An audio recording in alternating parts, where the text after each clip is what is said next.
Hi guys, Puddin from BIA World of Warships here with a Prinz Eugen review. This was requested after the Prinz Eugen and Hipper changes went through, i.e. the buffs to both of the ships. Now, for those of you who did not know, that the Prinz Eugen and Admiral Hipper were pretty much near identical ships before. The only real difference came through the Hipper was just a little bit more stealthy, and the Hipper could shoot out a little bit further. But they were pretty much, for the for game's sake, near identical stat-wise. Armor loadout is identical. Pretty much everything is identical between these two ships. Now, instead of going through all of the tier 8s and comparing it to all of the tier 8s, I'm going to compare the Prinz Eugen to 3 ships. The Otago, because it is another tier 8 premium, and the Admiral Hipper, because it is your direct competition in the tech line.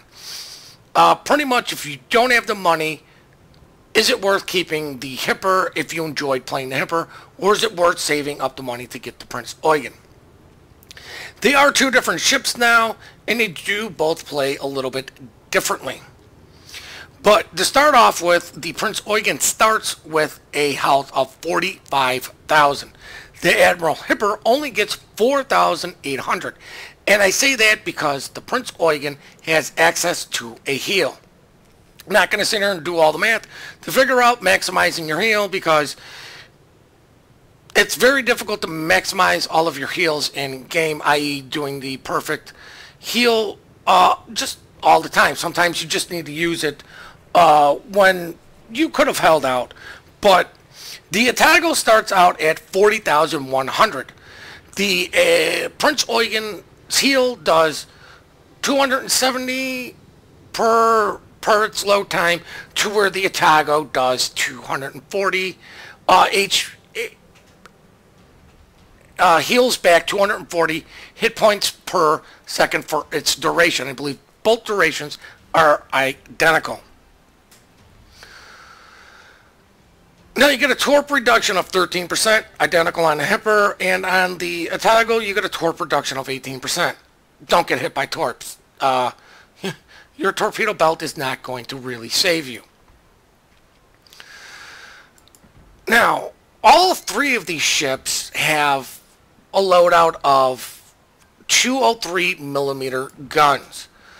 The Prinz Eugen and Prinz Hipper get a 4x2 loadout, to where the Otago gets a 5x2. So the Otago gets 1 extra gun. Now, you get a 13-second reload with the Prinz Eugen, and on the Hipper you get an 11-second reloads, 11.5 to be exact. On the Otago you get a 16-second reload.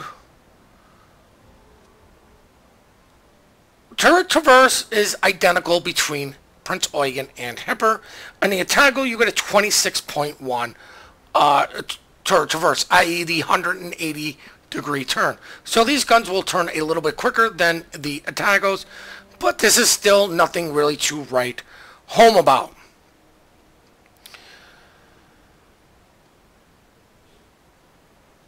The Hipper and Prinz Eugen, I do believe their dispersion is pretty much near identical. On the Prinz Eugen here, I have 154 for maximum dispersion. On the Hipper, I have 155. On the Otago, you get a dispersion of 132. Sorry about that quick little pause in my commentary here, guys. Now you get a 13% fire chance between Hipper and Eugen. You get a, wrote it down, a 20% on the Otago. The Otago's HE does 3,300 compared to the 2,500 that the Prinz Eugen and Hipper do. Now the AP between the Eugen and Hipper does the exact same amount of 5,900, while the Otago's only does 4,700. Now the other thing is the range for the Hipper is 17.5. For the Prinz Eugen is 17.5, the Hipper is 17.7, and the Atago is 15.8. Shell velocity between a Hipper and Eugen are identical, with HE and AP doing 925. These are high velocity shells, to where the Atago does an astounding 840 meters between its AP and HE. Now, we got to do torpedoes first, getting ahead of myself. Now, all three of the ships do have access to torpedoes. The Prinz Eugen and Hipper get a 4x3 loadout, to where the Atago gets a 4x4 loadout. The Hipper does have some decent torp angles. I do believe the Atago also does, but the Atago has one advantage in its torpedoes, in that it can actually technically stealth torp, along with doing more damage. The maximum damage between the Hipper and Eugen is 13,700, while the Atago's is 17,233. The Hipper and Eugen have a 6-kilometer range on their torps, with a torp detection of 1.3, where the Atago, and this is where the difference between the Atago and the German torps are, is the Atago goes out to 10 kilometers and have a detection of, I believe, 1.6. The only way you really get to get your torps off in the Prinz Eugen or a Hipper is you rush in to get somebody, close the distance, and really what you want to do is sail by them, drop your torps, or do an island ambush. The Atago does get to stealth torp. Now, one of the other differences between the Hipper and the Eugen comes from these AA mounts. The real difference is just these 2x2 20 millimeters. Well, on the Prinz Eugen, you only get 2. On the Admiral Hipper, you get 4.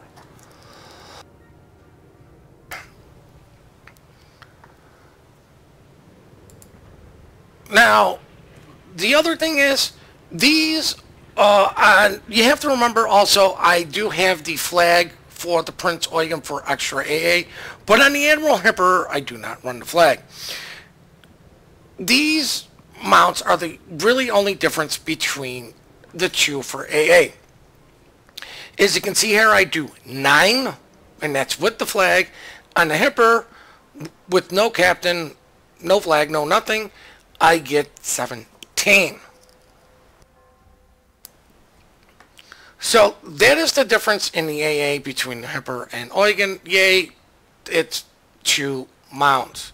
But Eugen and Hipper get 6 of these.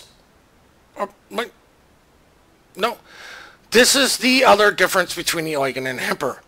You get 6 of these 6x4 20 millimeters. For the Hipper, you only get 4 of these quad-mounted 20 millimeters.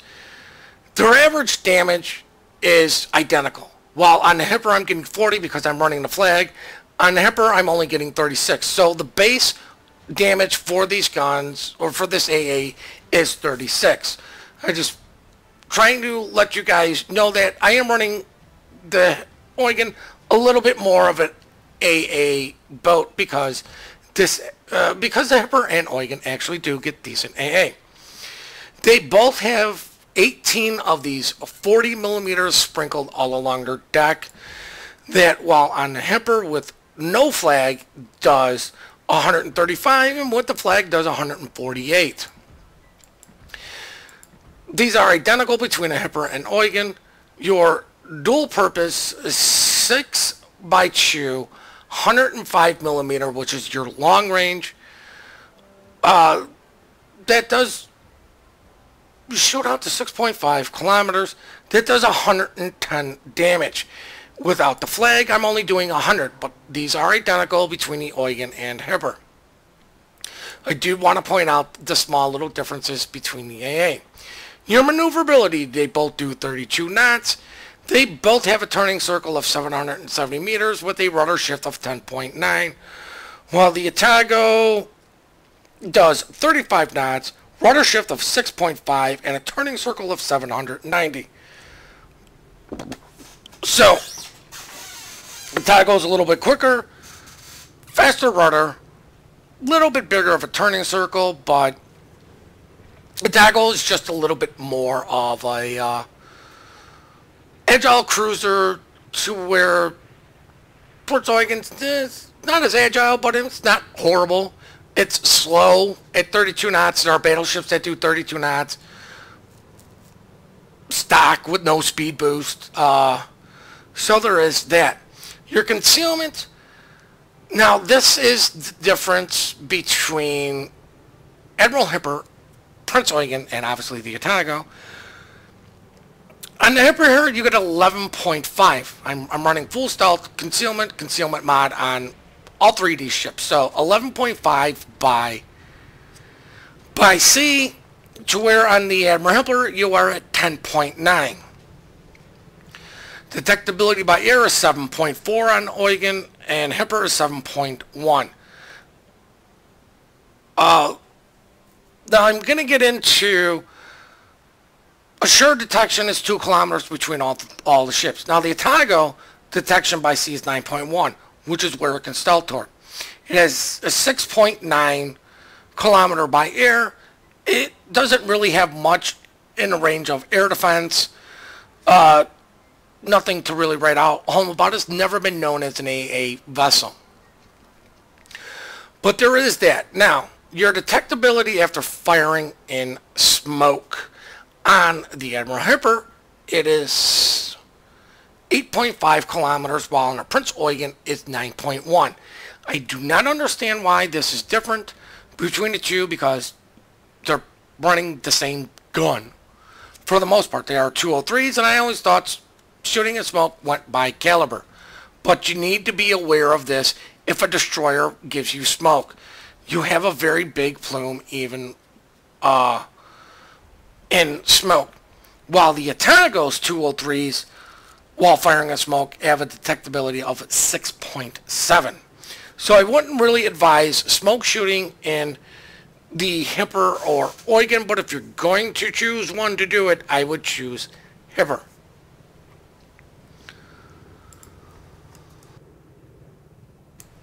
Now,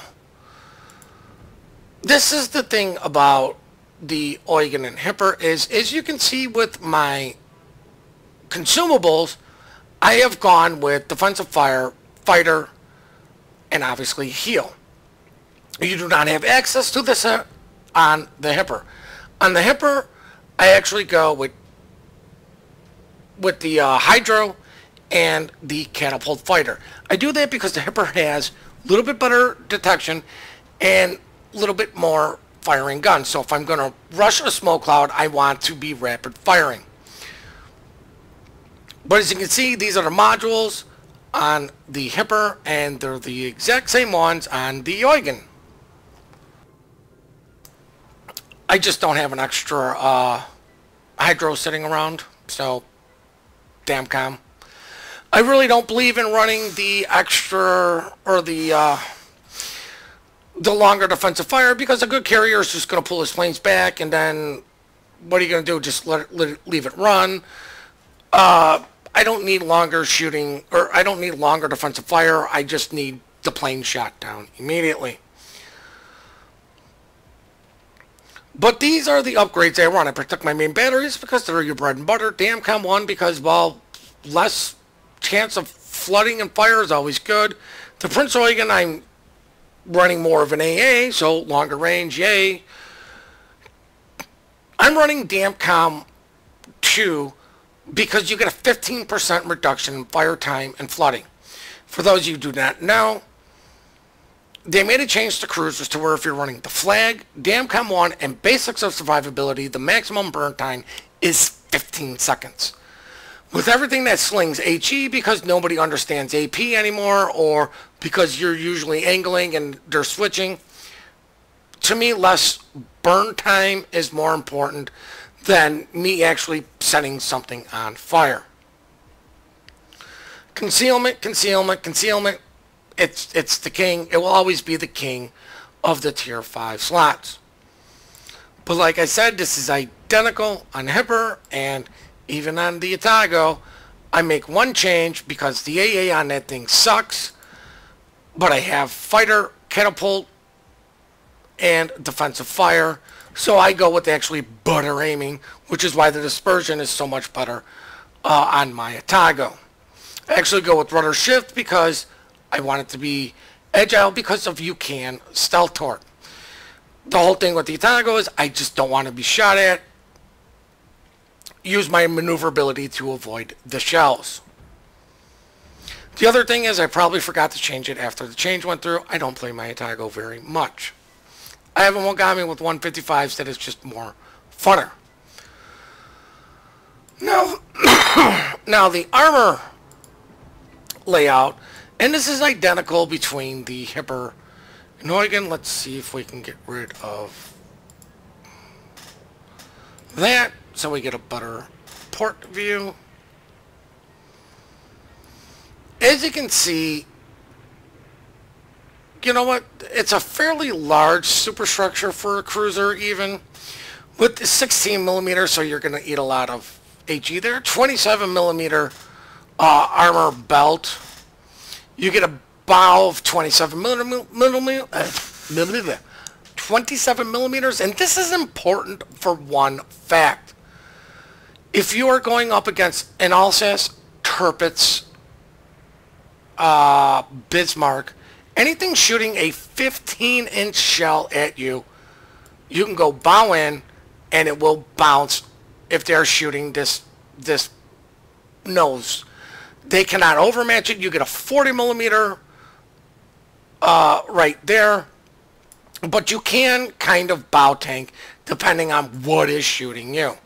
The other thing is you get a nice 27 on the rear end, which means you can kite fairly well, but you got to be careful of this 70 millimeter plate. Just sometimes seems to get hit and things just seem to go through it, even though it is 70 millimeters. I don't know why. Either that or they're actually going through this and I'm thinking it's that.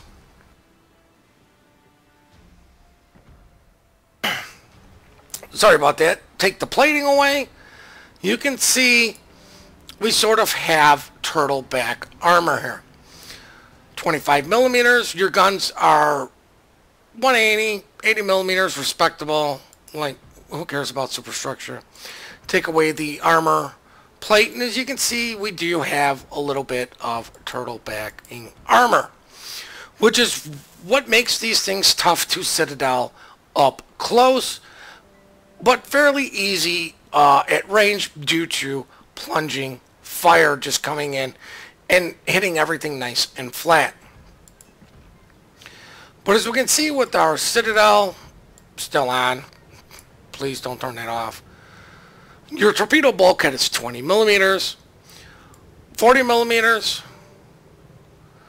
and you know, if you are shooting at this thing, you know, at the rear, there is a way to punch through, which is why I suspect those little plates are there.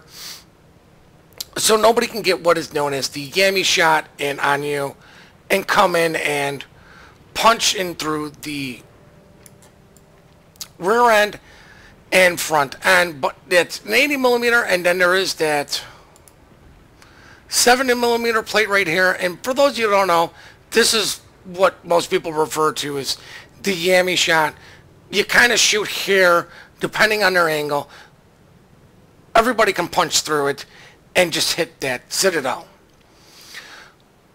The armor layout is identical between the two ships. And if you don't believe me, we will go check out the Heber. And as you can see, everything is identical.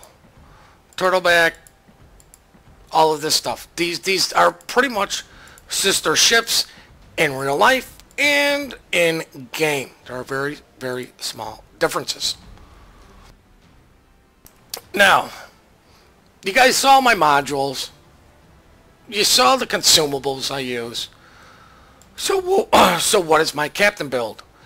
Time to catch shit in chat because people aren't going to agree with what works for me. This is what works for me. The other thing is, this guy goes between 3 ships that have different needs, different play styles.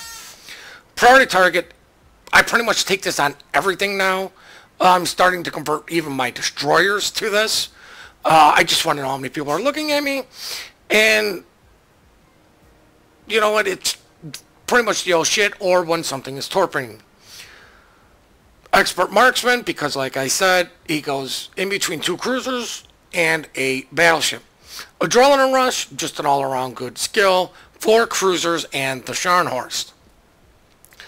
Basics of survivability, because he goes between the 3 ships, and I like to burn a hell of a lot less. This is another 15%.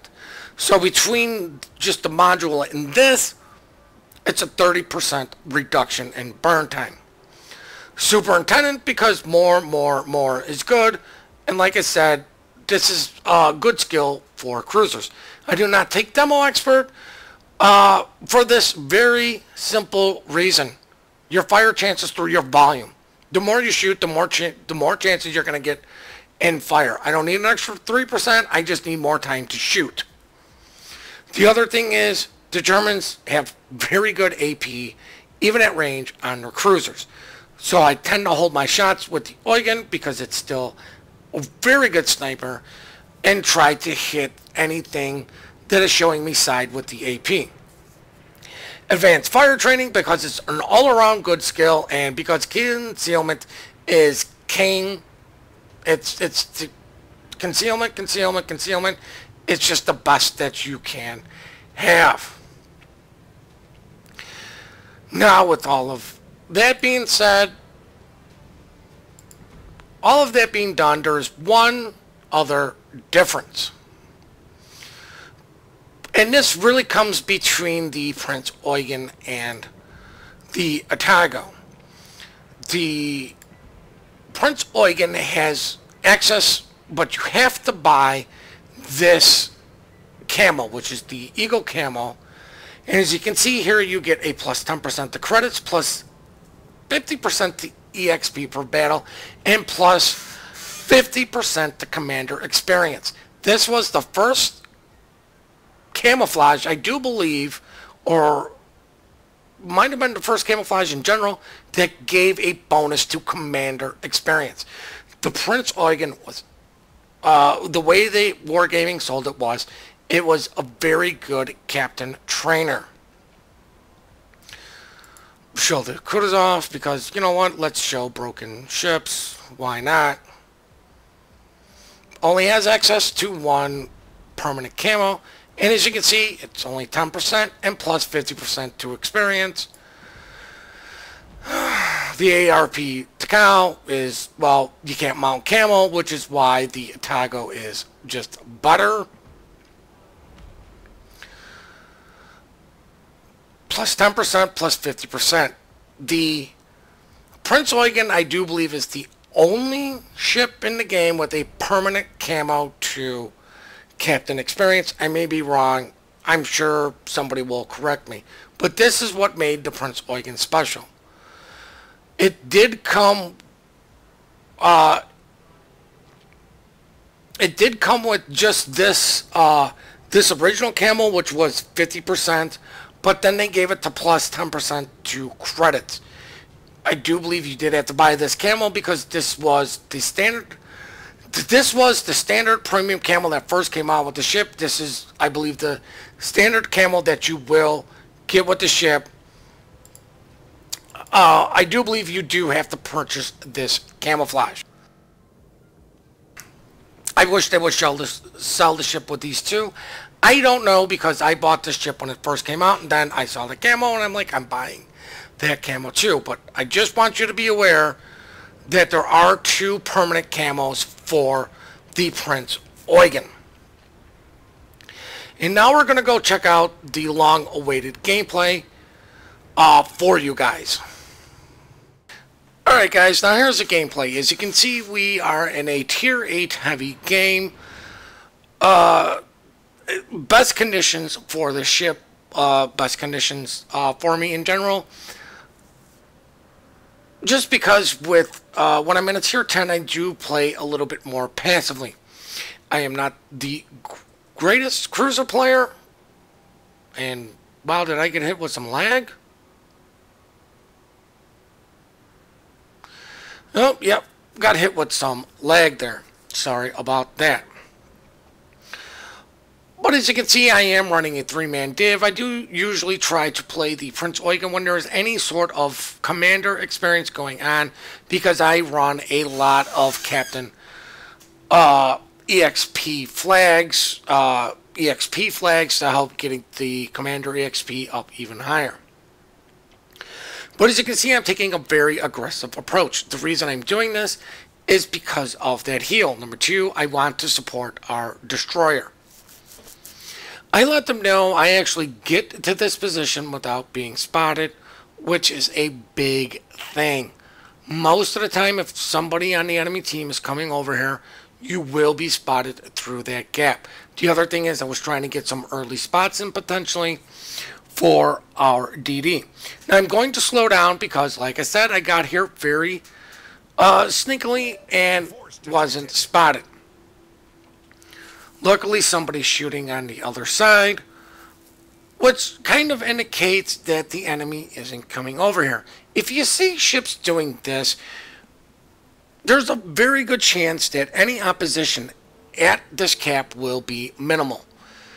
Now, I was slowing down to try to take shots, but as you can see, these things have a little bit more of a flat trajectory than the American, so I wasn't able to hit the gentleman. The other thing is I have the HE loaded because German quarter pen roll, and you know what? Why not? I was expecting to see a DD, and I wanted to have the correct ammo loaded in. But I will be a little bit more proactive between AP and HE. Yeah, high explosives. Now, like I'm saying, I wasn't, and I'm still not the best Prinz Eugen or / Hipper player. But playing the ship forces me to, either continue to suck and never get better, or to get better, which is why I enjoy playing the ship. I've very slowly gotten better at playing cruisers because of playing this ship. Because this is not an easy ship to play when it first came out. It is a little bit easier now because of the heal, which gives you a lot more options. Baltimore is slightly angled, so the AP would be the wrong choice because you really do need a flat surface. But you can get citadels even at range with German AP. He's showing me a side. I might as well go with the AP. See, the Hipper we lost track of the Baltimore. Tried to switch back to the Baltimore, but the game refused to switch back and was still targeting the Hipper. And then the game says, no, we'll target the Baltimore for you. Now I start kiting away because it's fairly early and there's no reason to go about just giving away hit points for no hit points. Hit points for no apparent reason. While I do have access to a heal, I would like to conserve my heals as much as possible. The Prinz Eugen is still a very, very good sniper. Now, Scheiss is telling me, watch this. This is going to be funny because I'm going to try to set up to go after the Baltimore. I'm like, I have no shots on the guy. My guns are looking at him. If he backs up far enough, I will be able to take shots because there's really nothing else I can hit. As the Cleveland just found out, you don't go broadside to battleships because, well, they delete you. I'll have a rant for that later as soon as I get some Cleveland gameplay for you. Been mainly doing my campaign, which is what's taken me so long to do some of these videos. As much as I love the Montana, I'm really getting tired of playing it. Now, I reloaded to AG because the guy's angled up. He was also slowing down, and I wasn't detected, so I had enough time to just switch between the ammo type. If I had expert loader, of course, it would have happened a lot sooner, but you know what? It's very rare for me to even do that. I knew I had the time to do it, and really this is the only guy I can hit. Now these are some fairly accurate, nice guns, even at range, as the hipper disappears. Looks like the rear turrets had a very nice tight grouping, while the front was kind of all over. And here is Scheist's big moment of, I'm going after the Baltimore, screw him, what's he gonna do, kill me. I'm like, well, if he comes out, I'll be looking at him. I actually switched to AP for him, and I'm holding my shot waiting to see what the Baltimore's going to do, because I'm trying to support him. Now I see a reversing broadside Scharnhorst. I failed to see that he was reversing and aimed a little bit too far, but I really want to keep my eye on this Baltimore to where if he comes out, I can support Scheist a little bit better. I'm playing with my speed to avoid these guys hitting me. As Belgrath comes right by me in his Richelieu, and luckily they all missed me. Scheist smokes up, fully aware that there's Baltimore there, but he's like, yeah, I got him. But he forgot that Cleveland was there, and he's like, shit, I forgot that Cleveland was there. Now I'm trying not to run into Belgrath, but I am trying to finish off low-health ships. Now if I had expert loader, I could have switched to AP there instead of just shooting and switching. You do not see me tap the 1 key or 2 key to switch between the ammo choices.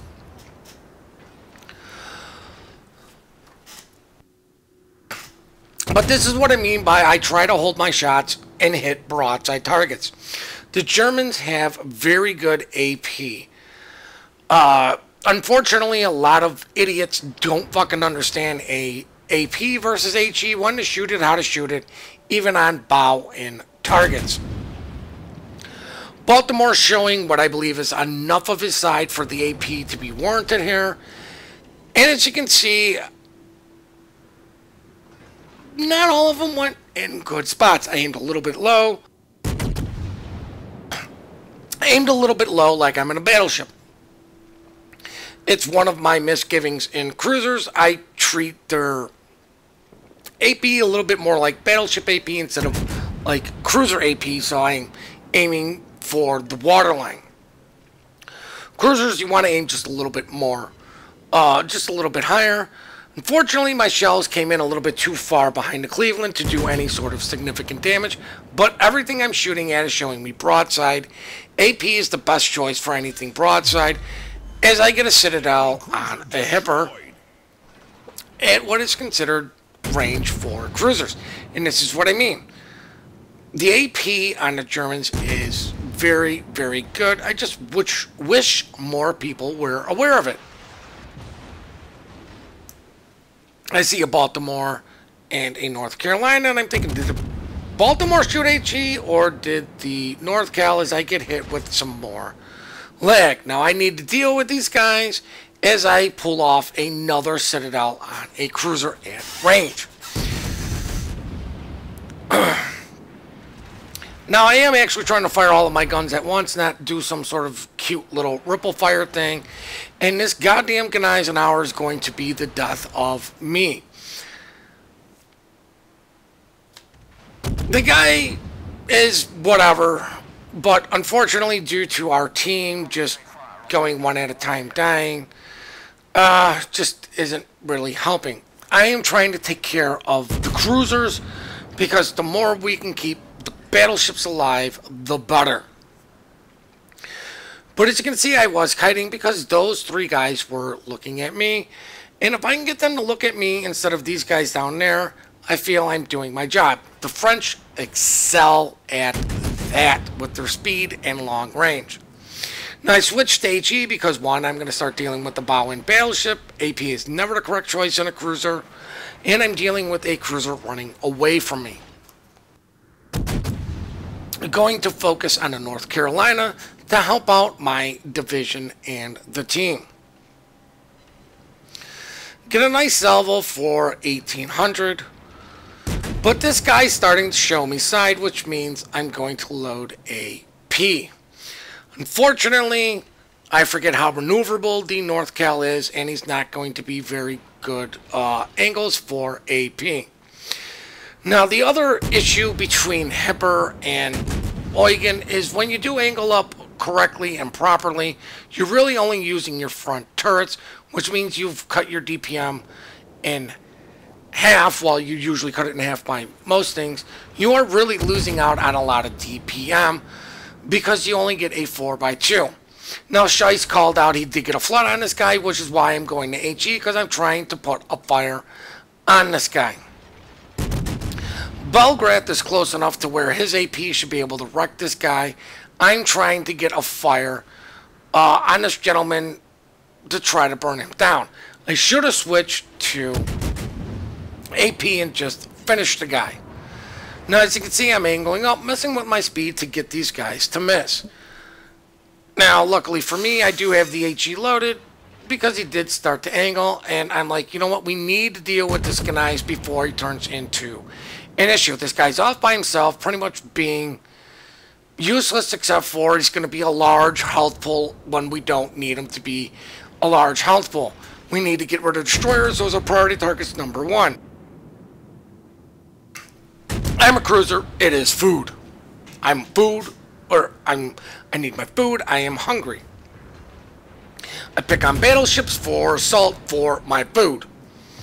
Now, German AP will actually do significant damage even to cruisers when they are showing you broadside, especially cruiser or destroyers that eat a lot of AP damage, like Kutuzov, not Kutuzov destroyer, the Kaba, any of the fat ones like Goering, the Pan-Asian, I can't remember its name. I believe the Grozovoy also eats AP fairly well. But at this point, I'm trying to do wiggle because I'm not running Hydro. I run a plane. Gonna take a shot in on Hirakaze as he got finished off. Now, as you can see, we started pulling the score down. But what I was afraid of were low health. They are not. Now, as you saw, I'm using my torp indicator to see what this Alabama is doing, but as you can see, it is a very nice torp angle. Now, this Bama is not going to come out. The other thing is the Bama has a very good torp belt. There is an Edinburgh, but we have another battleship that is pushing to one of the caps that we have. But I'm trying to go in to support the Scharnhorst. I don't understand what the Scharnhorst is doing, why he's doing it, but this guy screws up massively. Instead of turning in and rushing the Bama like he should have, he turns broadside. Should have rushed him to get the torps. Now, I'm using my torp indicator to see exactly what this guy's doing because I have access to two on this side. I see the Bama's reversing. Sometimes shooting guns is a lot faster than shooting torpedoes, but that guy's got too much health for me to focus with just my guns. I see the Edinburgh. I'm gonna punish him. Now, what I'm trying to do is turn away so I can get my second set of torps. The other thing is I didn't want to push into the Edinburgh because the ship that I was trying to push in and support died, which was the Scharnhorst. Now, while this cruiser it's a little bit more tankier than your normal cruiser, just because of heel turtleback as I run into our friendly. But at this point, you know what? I need to do damage to the Alabama. I'm still trying to conserve as much of my hit points as possible. Alabama's doing the correct thing and focusing on me because he can always potentially one-shot me. as I get 2 fires when I desperately need them on the Alabama. Thank you, finally, fire chance. And I'm sure somebody's going to go, you should have ran demo expert. Yeah, it's not going to happen. Don't care how much you guys cry and complain about me not running demo expert on a lot of my ships. Now, there we go. Guns are looking at the Monarch, not the Gnais. We need to deal with ships that are threatening my division mates. I'm trying to use this island to shield me from the Gnais, who is now in the prime spot of not derping and having all of our broadsides because, well, everybody ignored them for so long. I believe Belgrade is trying to go in for the ram, and then I let him know. I said, did you forget about the Edinburgh? And he's like, crap, I forgot about the Edinburgh, bro, as torpedoes are coming in on him and finish him off, so he failed to get the ram in. Luckily for me, my non-demo expert captain is getting the fires when I need them. Thank you, not having a 3% fire chance.